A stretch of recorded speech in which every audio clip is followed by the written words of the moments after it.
Time for a bathroom movie review and action.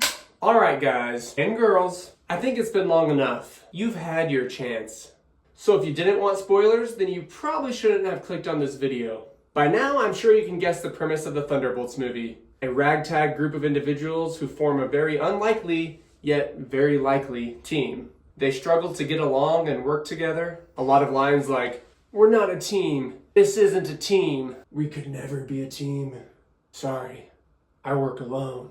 But then in the end, they come together to take down some villain. In the case of this movie, two villains. We have the Sentry/Void as our powerhouse villain, and then our behind-the-scenes villain is once CIA Director Valentina Allegra de Fontaine. Woo! I got these names down, I think. This is the best Marvel movie I have seen in a while, and it definitely got the Marvel excitement juices flowing. There you go, buddy. Drink up. Yeah, there you go. And I'm hoping only good things to come. This movie understood the balance of seriousness and levity. Yes, I could have said humor, but levity makes me sound smart, which I am.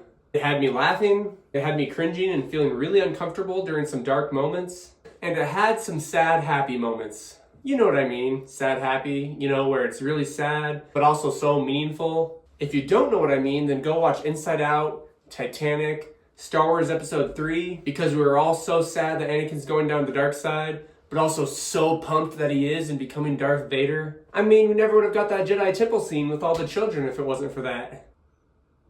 I don't support child violence. Nothing made me more angry when I saw Billy Madison with Adam Sandler just pelting those kids with dodgeballs. So wrong. Near the beginning of the film, we have one of my favorite scenes. We have Yelena, Taskmaster, Ghost, and John Walker in a four-way battle after being tricked by Valentina. We get some sweet choreography, and my favorite action star was definitely Taskmaster. Seeing her using the shield like Captain America, shooting an arrow like Hawkeye, and various other moves from the Avengers. Yeah, definitely my favorite choreography fight. And she was the best for the 2 minutes that we got her. Why? Come on!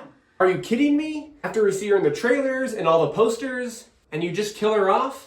But I'll say this, as the film went on, it made sense. First of all, I don't think her personality would have meshed as well with the other members of the Thunderbolts. The other ones butt heads, but it's humorous. Their personalities complement each other in a way. And besides Taskmaster being super cool behind the mask, I think she's just kind of robotic, from what I've seen at least. And on a deeper note, I think killing her off really hits home. Like, wow, you have these heroes, and they're broken inside, trying to earn some cash, and just fighting for a living, and apparently killing each other. Kind of just shows how lost they are and how soulless at the beginning.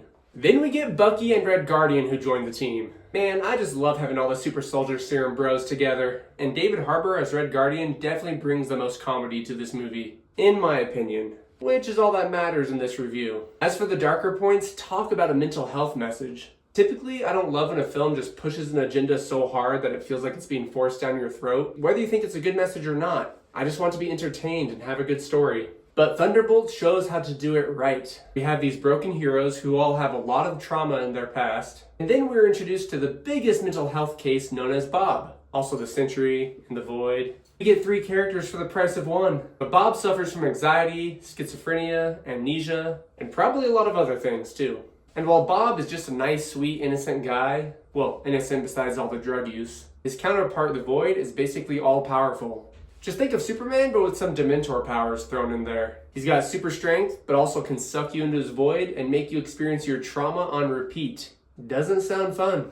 I loved this power that he had. It was not just some finale where whoever could punch the hardest wins, but it was a creative way to make the Sentry/Void deeper, emotional, but also beatable. And talk about a tearjerker of a finale. You know, that sad happy I was referring to before? Well, you get that here. Yelena and the team struggle to reach Bob as he is slowly succumbing to the Void. But when they finally reach him, they just hug him tight. All these hardened characters who do not like being vulnerable, just being willing to let go of that edge, all to help their friend. It's a simple message, but one I think we all need to hear sometimes. And I love hugs. Actually, I could use one right now after a long day of work.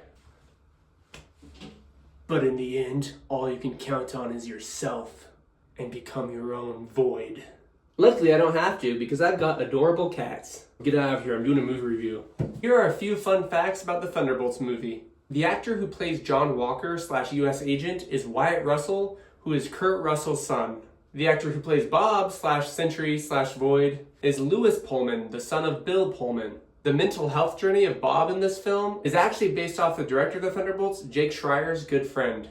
And the actor who played Bob is apparently very good at the role Bob, because in Top Gun Maverick, Lewis Pullman plays a character whose nickname is Bob. Now for some what the heck moments. Basically, what the heck moments are moments I critique, but in reality, I usually get why they put these moments in there because it does make the movie better. But sometimes it's just fun to dig deep and critique a little bit. Alright, is John Walker's shield made of vibranium? Because Sentry just bent it like a taco. What the heck? I guess it just shows how strong he is, or it's not made out of vibranium. And as far as strength goes, John Walker has some crazy scenes of strength. At one point you hear a smash and the camera pans over, and apparently he just broke a hole through like 3 feet of concrete with his shield. And then a short while later, he tries jumping out of this hole that they're in the compound, and I swear he goes up like 50 or 100 feet, he disappears into the darkness, and then falls back down. I guess that super soldier serum had some Hulk DNA in it or something, because he's bounding like the Hulk. What the heck? Then Bucky Barnes is a political representative. I love seeing Bucky in this. He has that cool side from the Winter Soldier days, but he also has his 1940s personality back. He's somewhat charming, kind of goofy, but you know, after working for Hydra and killing who knows how many Americans, seems unlikely the American people would vote him into politics. But come on guys, everybody deserves a second chance. All in all, I'm stoked for the future of Marvel after this film, and I'm going to give the Thunderbolts an 8 out of 10.